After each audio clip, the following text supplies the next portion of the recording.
সকাল সকাল রান্না করে চলে আসলাম। এখন বাজে 7টা। তো তোমাদের দাদাও ডিউটি যাবে, আর আমার মেয়ের তো আজকে থেকে পরীক্ষা। তো চলো ওরা কি খেয়ে যাবে দেখে নাও। এই দেখো ওরা হচ্ছে ভাত বসিয়েছি, দাদা টক দই দিয়ে ভাত খেয়ে যাবে, আজকে টিফিন নেবে না। আর মেয়ে ডাল সিদ্ধ আলু সিদ্ধ খেয়ে যাবে। এই যে বসিয়ে দিয়েছি, রান্নাঘর ঠপ পরিষ্কার করা, এই যে বসিয়ে দিচ্ছি, দেখতে থাকো। তো এইভাবেই আমার সকালটা শুরু হয়ে গেল। শুভ দুপুরের শুভেচ্ছা রইল বন্ধুরা। তো তোমরা কেমন আছো? আমি ভালো আছি, তোমরাও নিশ্চয়ই ভালো আছো। তো কালকে তো আমার খুব ব্যস্ততার মধ্যে ছিল, খুবই ভালো দিন ছিল কালকে।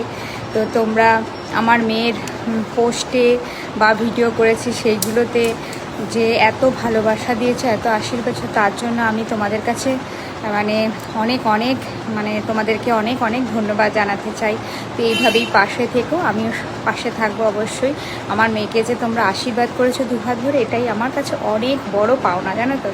তো যাই হোক, চলো কালকে রাত্রে মোটামুটি তাড়াতাড়ি খাওয়া দাওয়া করে মেয়ের পড়তে বসেছিল, যেহেতু পরীক্ষা একটু রাত করেই শোয়া হয়েছে। আবার সকালবেলা সমস্ত কাজকর্ম করে তোমাদের দাদাও ডিউটি বেরোবে, মেয়েও পরীক্ষা দিতে যাবে, ওই জন্য কিছুটা রান্না করে ওদেরকে দিয়ে তারপর তরকারিগুলো কেটে টেটে সমস্ত মোটামুটি সেরে, আর একটা তরকারি বাকি আছে করে আমি স্নান পুজোটা সেরে নিয়েছি। নিয়ে এখন প্রচণ্ড মেঘ করে এসছে, মেঘ ডাকছে। তোমাদের ওখানে নিশ্চয়ই মেঘ ডাকছে, বৃষ্টিও হচ্ছে। আমাদের এখানে অলরেডি বৃষ্টি পড়া শুরু হয়ে গেছে, প্রচণ্ড মেঘ ডাকছিল, তখন আমি পুজো দিচ্ছিলাম। তো যাই হোক, খুব বৃষ্টি হচ্ছে জানো তো। তো এই সবেই 5-7 মিনিট শুরু হলো। তো সবাই ভালো থেকো, সুস্থ থেকো। চলো রান্নাঘরে যাই, ওই একটা তরকারি বাকি আছে আর ভাত বসাবো। তো এখন রাখি, টাটা। আমাদের এখানে বৃষ্টি পড়া শুরু হয়ে গেছে, দেখবে দাঁড়া, এই দেখো বৃষ্টি পড়ছে, মেঘের মেঘো খুবই মেঘ, দেখো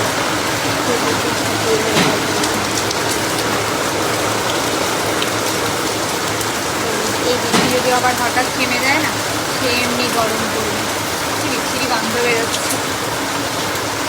চলো রান্নাঘরে চলে এসেছি, ওই একটা তরকারি ওটা করবো আর ভাত বসাবো। তো চলো দেখতে থাকো। আজকে দুপুরে রান্না হবে মসুর ডাল, কালো জিরে পেঁয়াজ আর শুকনো লঙ্কা ফোড়ন দিয়ে করবো। আর এদিকে করবো হচ্ছে কাটছি আর করছি, এই যে একটুখানি লতি ছিল, রসুন কাঁচা লঙ্কা আর কালো জিরে ফোড়ন দিয়ে একটু ভাজা ভাজা করবো। তো এখনো কাটা হয়নি, কাটা চলছে। আর একটা জিনিস করবো হচ্ছে চাল কুমড়ো, সে তোমাদের দাদা চান করতে গেছে, আসবে তারপর। আর ইলিশ মাছের মাথা রয়েছে, এই যে এখনো বরফ কাটিনি, এটা দিয়ে করবো। দেখতে থাকো। খুব বৃষ্টি হচ্ছে, কোথায় কোথায় বৃষ্টি হচ্ছে আমাকে জানাও। দেখো কী পরিমাণে বৃষ্টি, সেই পরিমাণে ঝড় এবং দমকা হাওয়া দিচ্ছে, জানো তো কী অবস্থা। আমি আবার ঘরে একা একা রয়েছে, আমার না ভীষণ ভয় করে এগুলো। তো যাই হোক, আমার রান্না হবে, তো দেখে নাও কি রান্না করলাম। এই দেখো রান্না হয়েছে, এই যে একটু কচুরলতি ছিল, রসুন কালো জিরে দিয়ে একটু ভাজা ভাজা করেছি। আর এই দেখো মসুর ডাল, আর এদিকে করেছি দেখো চাল কুমড়ো ইলিশ মাছের মাথা দিয়ে ঘন্ট করেছি। আর কালকের তো চাটনি ছিল, সেগুলো বার করলাম। আর হয়েছে সবার লাস্টে গরম গরম ভাত, দেখো এখনও ধোয়া উঠছে।